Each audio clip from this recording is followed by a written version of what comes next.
Year 2013. Naalala ko ito sa lugar ng CBSU campus kung saan natapos ang aking mga pangarap. Ay doon din pala muli itong magsisimula.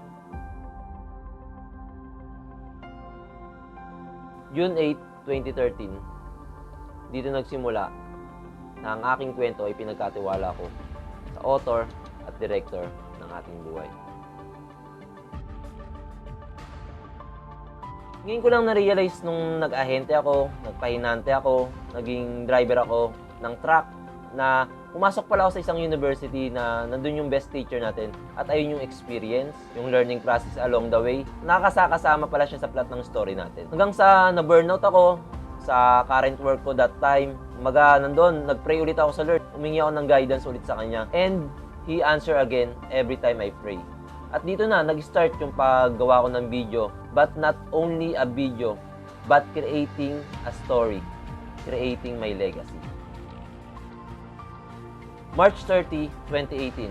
Dito ako nagsimula na ma-inspired sa mga vlogger kung paano sila nagkukwento through creating vlog. Naalala ko pa nga, my first vlog ever is may watermark pa yung ginawa ko.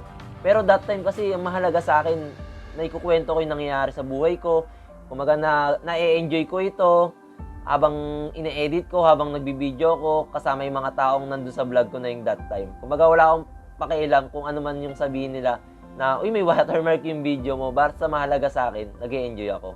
Hanggang sa, ayun, may ginamit yung Lord para ma-ignite yung passion ko na yun. At ayun yung best friend ko na si RJ, na kasama ko sa work ko that time, sa pagpapahinante, sa pag-aahente. Siya yung tao na nandyan para magpagamit ng laptop, magpagamit ng bahay nila kahit nandun ako isang linggo.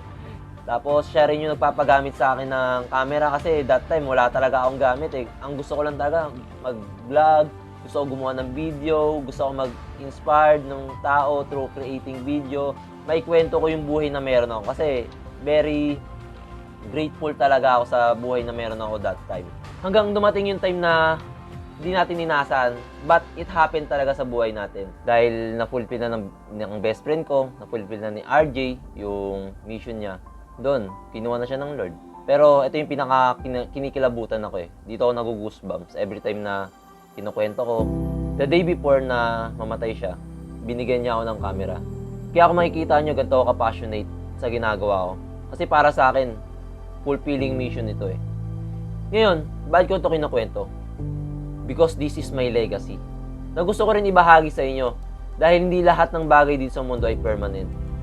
Pero yung memories, your story, your journey, ay pwede nating i-preserve through creating video. Kaya nga lagi sinasabi ko sa mga client ko, it's not all about pang portfolio, pang marketing video, but it's all about you and your company. The story behind the success of your business, and most especially, the victory of your descendants.